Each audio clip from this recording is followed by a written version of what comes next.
सभी श्रोताओं का स्वागत है कार्यक्रम पत्र के लिए धन्यवाद में आप सभी को। और अरुण जी, आपको भी नमस्कार आकांक्षा सिंह की ओर से। श्रोताओं को अरुण पांडे का नमस्कार और आकांक्षा जी आपको भी नमस्कार हमारी ओर से। भाई अरुण जी, इतने सारे ईमेल पत्रों के साथ आज हम फिर बैठे हैं पीकेएलडी की बैठकी में। ये जरूर है कि इस बैठकी में इन दिनों मौसम बहुत ही तेज है और बहुत ज्यादा तापमान बनारस का है, आसपास के मैदानी इलाकों का है, तो बहुत सावधानी और सतर्कता की जरूरत है। लेकिन इतने तेज धूप और ताप में भी हमारे श्रोता मेल हमें निरंतर भेज रहे हैं और साथ ही कई नए श्रोताओं के भी मेल हम तक आ रहे हैं। ये खुशी की बात है।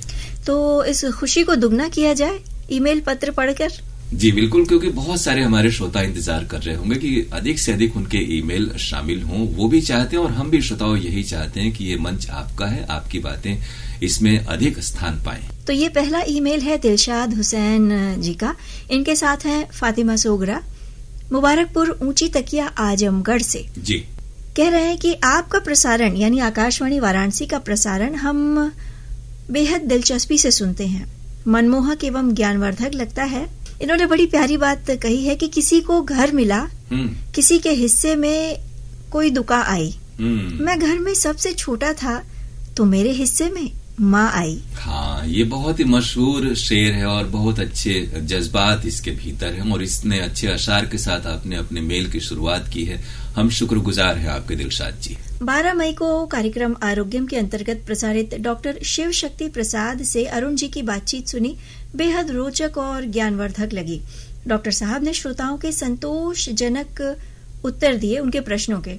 साथ ही ये कह रहे हैं कि 14 मई को जो कहकशा कार्यक्रम प्रस्तुत किया गया था उसकी सभी गजलें बेहद अच्छी थी। 14 मई को ही अरुण जी द्वारा प्रस्तुत फरमाइशी गीत एक्सप्रेस सुना। गीत नए पुराने मिले जुले रहे, अच्छे लगे।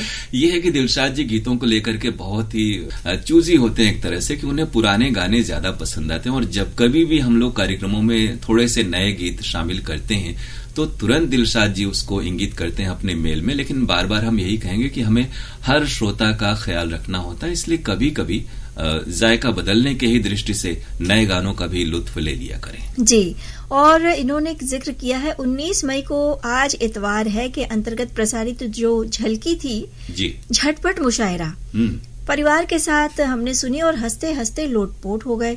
इतनी लाजवाब प्रस्तुति के लिए आकाशवाणी वाराणसी केंद्र को हार्दिक बधाई। और 20 मई को कार्यक्रम गुड मॉर्निंग बनारस बेहद बेहद रोचक और ज्ञानवर्धक लगा। जी, तो ये तमाम कार्यक्रम आपको पसंद आए, आपकी बधाई प्रस्तोताओं तक पहुंच रही। हमारी भी कोशिश होती है कि आपको अच्छे से अच्छे और नई नई जानकारियों के कार्यक्रम हम आप तक के लिए लेकर आए। दिलशाद हुसैन जी का ही एक और ईमेल है, वो भी हमने शामिल कर लिया है। कह रहे हैं कि 26 अप्रैल को कार्यक्रम फरमाइशी गीत एक्सप्रेस सुना, प्रस्तुति बेहद खराब लगी, तलफ्फुज बहुत ही खराब था, रेडियो पर इतनी गलती अच्छी नहीं लगती। हम आकाशवाणी वाराणसी केंद्र को पाठशाला समझकर सुनते हैं। हम लोगों ने रेडियो को इसी रूप में लिया है और हम में से बहुत सारे श्रोता हैं, बहुत से लोग हैं जो रेडियो से ही हम लोगों ने भाषा और बोलने का संस्कार सीखा और तमाम जो खूबियां हैं वो आकाशवाणी विविध भारती जैसे प्रसारण माध्यमों के जरिए एक पीढ़ियों तक पहुंची हैं। तो इन बातों का ख्याल रखना चाहिए। फिर भी दिलशाद जी वक्त थोड़ा सा बदल गया है और थोड़ा सा समय हम लोग भी चाहते हैं कि हमारे जो नए साथी हैं वो आपकी जो इस तरह की शिकायतें हैं उनको गंभीरता से लेंगे और आगे ऐसी गलतियां नहीं करेंगे। भरोसा हम उनकी ओर से आपको देते हैं। जी, कार्यक्रम आरोग्यम के अंतर्गत हृदय रोग पर डॉक्टर सिद्धार्थ लखोटिया से अरुण जी की बातचीत सुनी, मालूमात में इजाफा हुआ।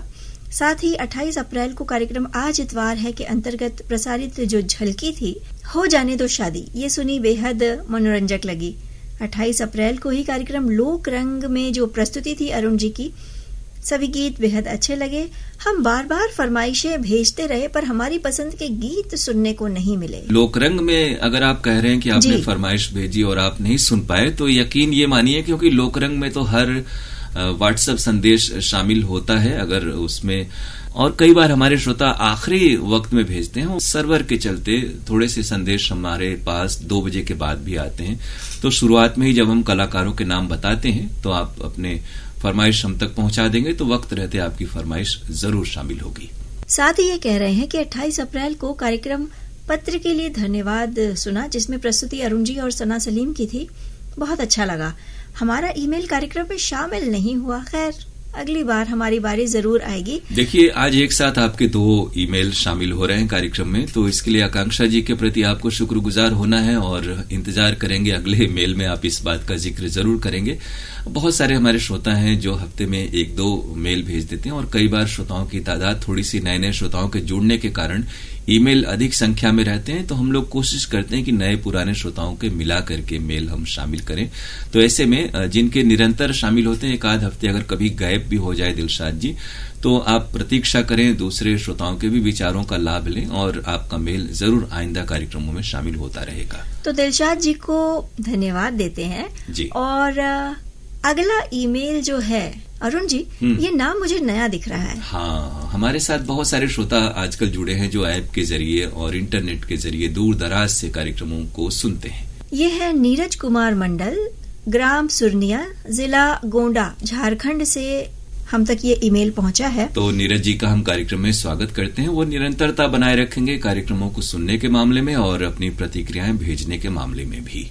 लिखते हैं कि हम आकाशवाणी वाराणसी के सारे कार्यक्रमों को सुनते हैं जो मुझे बेहद पसंद आते हैं, लेकिन पहली बार हमने अपनी फरमाइश जो है भोजपुरी गीत एक्सप्रेस कार्यक्रम में सुनी, जो दोपहर 2:30 पर प्रसारित होता है जी, सोमवार को जी।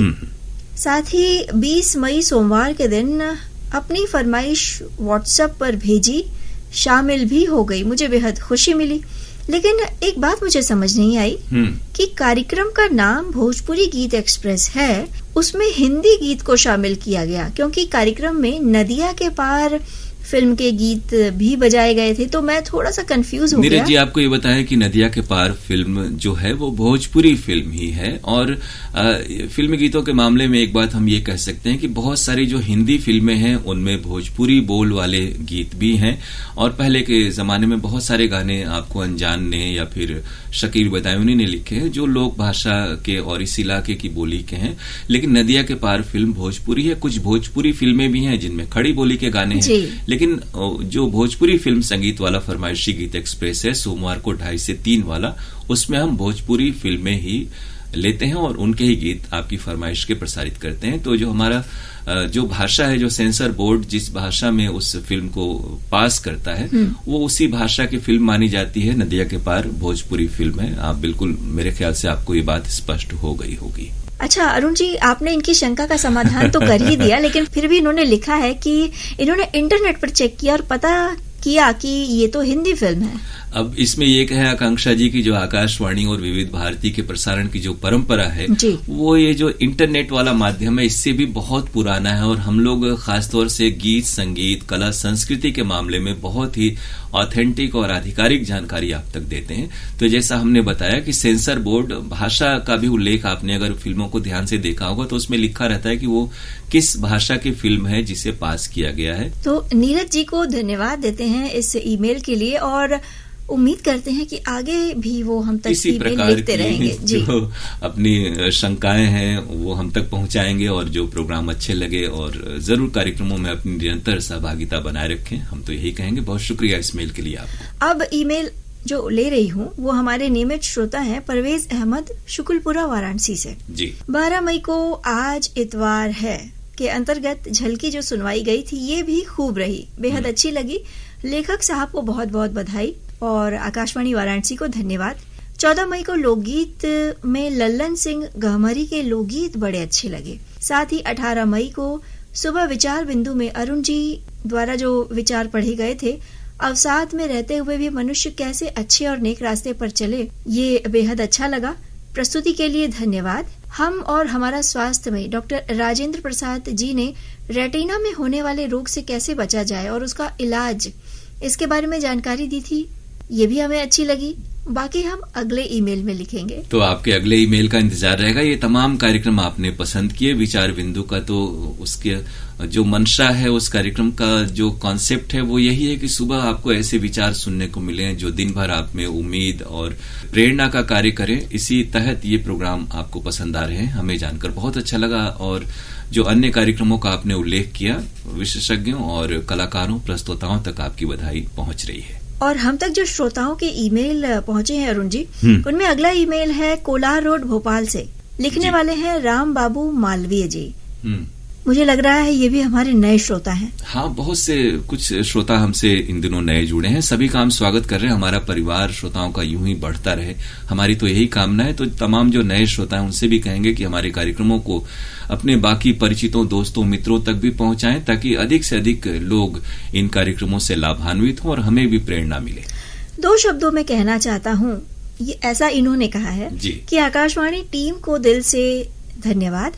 आप इतनी मेहनत से हम लाखों श्रोताओं के लिए इतने अच्छे अच्छे कार्यक्रम पेश करते हैं, इसके लिए आपको दिल से धन्यवाद। इस वक्त आकाशवाणी वाराणसी के कार्यक्रम जो हैं नंबर 1 चल रहे हैं। ये जो नंबर 1 आपने कहा, दिल की बात अपनी कही है, और आप जैसे श्रोताओं की ही बदौलत हमारी प्रसिद्धि है, लोकप्रियता है, जन जन तक पहुंच रही है। देश दुनिया के, अब तो विदेशों से भी बहुत सारे हमारे श्रोता हैं जो जुड़े रहते हैं। प्रशंसनीय है कि आप इतनी दूर से हमें सुनते हैं और अपनी प्रतिक्रियाएं हम तक पहुंचाते हैं। ये सिलसिला यूं ही बनाए रखिएगा। राम बाबू मालवीय जी को धन्यवाद देंगे। और अगला ईमेल आया है अरुण जी, वीरेंद्र सिंह आजाद जी का, ग्राम पिपलावन, नौबतपुर, पटना, बिहार से। जी, प्राय इनके भी आजकल कार्यक्रमों में नियमित रूप से आपके मेल आते हैं, तो हमें बहुत अच्छा लगता है। वीरेंद्र जी, आप ये सिलसिला आप भी यूं ही बनाए रखिएगा।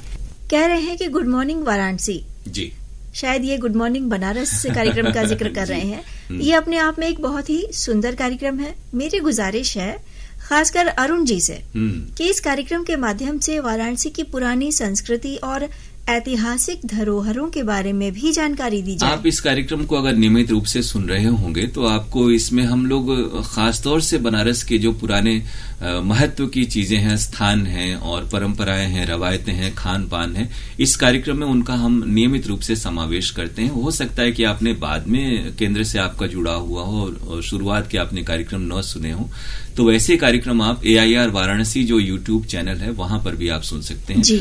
और निरंतरता बनाए रखेंगे तो नए कार्यक्रमों में भी आपको आपने जिन चीजों का उल्लेख किया वो सुनने को मिलेंगी।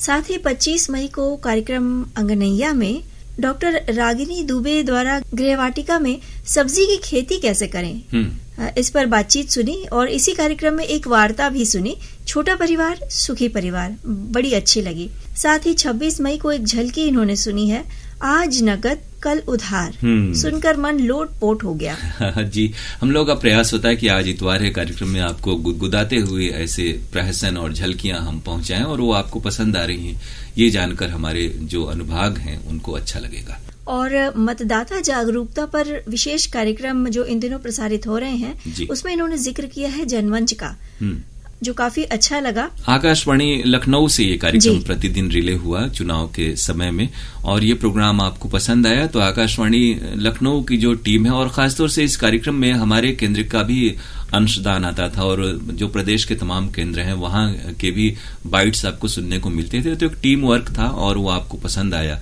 आपकी बधाई तमाम जो लोग जिन्होंने इसमें सहयोग किया उन तक पहुंच रही है।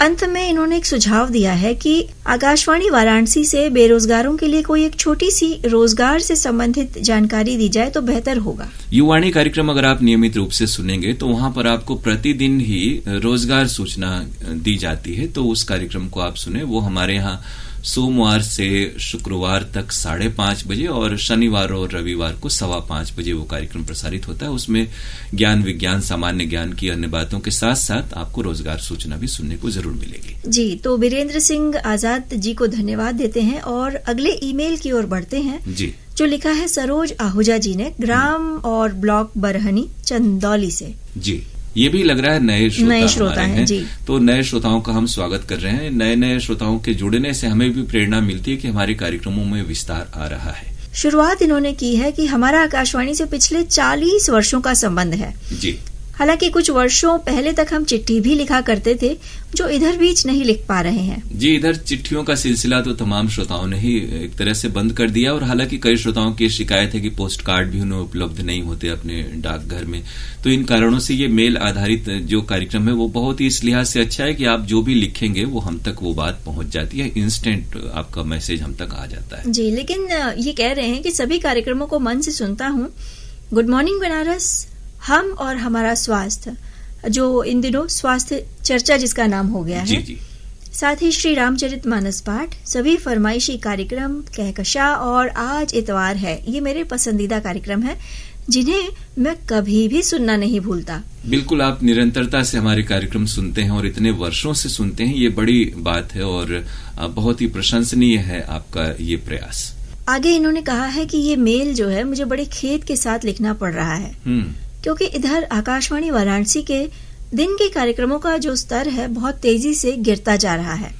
फरमाइशी कार्यक्रमों में फरमाइश करने वालों के नाम पते तक शुद्ध नहीं पढ़े जा रहे हैं और प्रस्तुतिकरण भी अब पहले जैसा नहीं रहा। ये कहें कि बहुत सारे नए साथी हमसे जुड़े हैं और हम लोग ये प्रयास कर रहे हैं कि इस तरह की त्रुटियां न हो, क्योंकि कई श्रोताओं ने इस ओर इंगित किया है कि अधिकांश नाम शामिल भी नहीं हो पा रहे हैं और कई लोगों के नाम त्रुटिपूर्ण पढ़े जा रहे हैं। हमारी कोशिश तो होती है कि हर श्रोता को जो भी उसने लिखा है वो बातें सही रूप में उस तक पहुंचे, लेकिन ऐसा हुआ है तो हम खेद प्रकट करते हैं और भविष्य में इन तमाम हमारे साथियों को ये कहेंगे कि सतर्कता बरतें और जरूर श्रोताओं का ख्याल रखें और उन्हें शिकायत का मौका न दें। इन्होंने जिक्र किया है कुछ बातें, कुछ गीत और कहकशा कार्यक्रम का।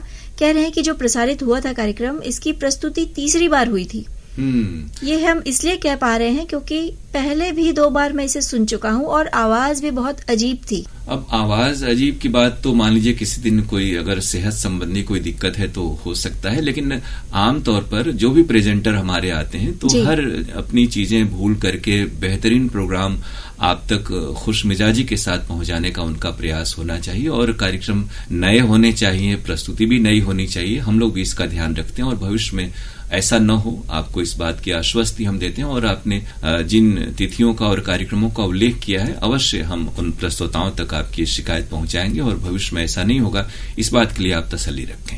बिल्कुल, मैं अपने घर में अपने बच्चों को हमेशा रेडियो सुनने के लिए प्रेरित करता हूँ, लेकिन इधर जैसी बातें आ रही हैं, मुझे लगता है कि अब यदि वो रेडियो सुनेंगे तो सीखने की बजाय और बिगड़ जाएंगे, क्योंकि लोचा हो गया और यार जैसे शब्द आपके कार्यक्रमों में खासकर गुड मॉर्निंग बनारस में इधर कुछ दिनों से बोले जा रहे हैं। नए लोगों में पुराने उद्घोषकों जैसी बात नहीं है। विनम्र निवेदन है कि वो कृपया इस पर ध्यान दें और हमारे बचपन से रेडियो की जो मर्यादा बनी हुई है, कृपया उसे बनाए रखने का कष्ट करें। आपकी जो तमाम जो सलाह है, जो शिकायतें आपकी हैं, वो हम लोग कार्यक्रम प्रमुख महोदय श्री राजेश कुमार गौतम जी तक ये बातें पहुंचा दे रहे हैं और उनकी ओर से आपको तसल्ली देते हैं कि ऐसी त्रुटियां और गलतियां नहीं होंगी और खासतौर से जिस मर्यादा और भाषाई एक मर्यादा का आपने जिक्र किया, आकाशवाणी की बहुत ही सुदीर्घ परंपरा है और भाषा संस्कृति का लिहाज हो, सम्मान हो और वो बनी रहे, ये तो हमारे रग रग में है और हमारी कोशिश ही यही होती है। हम लोग कोशिश करते हैं कि उस तरह की शब्दावली या वैसे गीत संगीत आपको सुनने को न मिले जो हमारी परंपरा के प्रतिकूल हों और जिस मर्यादा का आपने जिक्र किया उसके प्रतिकूल हों, तो आपको ये चीजें खटकी, ये बहुत ही खेद का विषय है और हम लोग आपको आश्वस्ति देते हैं कि भविष्य में ऐसी त्रुटियां, आपको इस तरह की शिकायत का अवसर नहीं मिलेगा। लेकिन एक बात है कि निरंतरता आप मेल करने में जरूर बनाए रखेंगे, कार्यक्रमों को सुने और अपनी प्रतिक्रियाएं इसी प्रकार हम तक पहुंचाते रहें। जी, ये मेल हम तक भेजने के लिए आपका धन्यवाद। रवि कुमार मल्होत्रा जी और इनके साथ सिकंदर कुमार तांती जी का एक छोटा सा ईमेल आया है। नमस्ते के साथ शायद अपने मेल में छोटा सा मेल है लेकिन जगह का नाम नहीं लिखा है। नहीं, जगह का नाम नहीं है। से कहें कि आप कहां से हमें सुन रहे हैं और कहां से हमें मेल भेज रहे हैं, अवश्य लिखा करेंगे। आपके अगले मेल में आप जगह का भी नाम लिखेंगे, ऐसी हम उम्मीद करते हैं। फरमाइशी गीतों के जो कार्यक्रम है वो सभी कार्यक्रम इन्हें पसंद आते हैं। गीत एक्सप्रेस का समय सुबह 10 बजे कर दिया जाए। वो 2 घंटे या 2.5 घंटे का तो प्रोग्राम हम लोग नहीं कर सकते। फिलहाल 10 से 11 बजे आपको विविध भारती के कार्यक्रम हम लोग अपने फिक्स पॉइंट चार्ट के अनुसार रिले कर रहे हैं इन दिनों, तो विविध भारती के भी इन कार्यक्रमों का लुत्फ लें और फरमाइशी कार्यक्रम जो है वो प्रतिदिन 11:30 से 12:30 के बीच हैं, तो उसका भी आनंद लें। फिलहाल तो यही स्थिति है, भविष्य में कोई गुंजाइश बनी, लेकिन उतना लंबा समय एक ही कार्यक्रम को दे पाना तो संभव नहीं हो पाता है। इसलिए कई तरह की विविधताएं उसमें रखनी होती हैं कि आपको कहकशा भी सुनने को मिले और कार्यक्रमों में भी विविध भारती के भी कार्यक्रमों का समावेश इसी तरह से किया गया है। इस मेल के लिए शुक्रिया। अगले मेल में जरूर आप जिक्र करें कि आप कहां से हमें भेज रहे हैं। और अरुण जी, चलते चलते कार्यक्रम का जो आखिरी ईमेल है सिर्फ एक लाइन का है, जल्दी से पढ़ लेते हैं। लगान पंडरिया छत्तीसगढ़ से लिख रहे हैं कि लोकगीत अच्छी प्रस्तुति के लिए अरुण पांडे जी को दिल से धन्यवाद। अब इसमें धन्यवाद और बधाई तो कलाकारों तक पहुंचना चाहिए आकांक्षा जी। हम लोग तो कार्यक्रम सिर्फ आपके लिए एक जरिया बनते हैं और उन कलाकारों की बेहतरीन प्रस्तुतियां आप तक पहुंचाते हैं। तो हमारे क्षेत्र में बहुत एक से बढ़कर एक लोकगीत के कलाकार हैं, बड़ी ही समृद्ध परंपरा है भोजपुरी के लोकगीतों की, और वो आपको पसंद आ रही हैं प्रस्तुतियां। ये जानकर कलाकारों को अच्छा लगेगा, आपकी बधाई उन तक पहुंच रही है, बहुत शुक्रिया। लेकिन ये कहें कि अब एक लाइन का जो मेल है तो अगली बार ये जरूर 10-15 लाइन का मेल हो, ऐसा हम इंतजार करेंगे आपके अगले मेल का। जो मेल था वो एक लाइन का था, लेकिन जो नाम है इनके अलावा और भी नाम है, रुक्मणी बघेल, इनके साथ उत्तम कुमार और साहिल और भारती बघेल जी। तो जरूर जो इतने सारे नाम हैं वो सभी लोग मिल करके एक पंक्ति का मेल भेजेंगे तो हम लोग को कहने का मौका मिलेगा कि अगली बार आप थोड़े से और विस्तारित रूप से मेल भेजें और कार्यक्रमों का जिक्र करें। और इसी के साथ हम समेट लेते हैं अपना पिटारा। चलते चलते बता देते हैं आपको अपना ईमेल आईडी जी, PKLDAIR वाराणसी @gmail.com। श्रोताओं, PKLDAIR वाराणसी @gmail.com पर आपके मेल की हमें प्रतीक्षा रहेगी। और आज का सफर यहीं समाप्त करते हैं। आप सभी को आकांक्षा सिंह और अरुण पांडे का नमस्कार।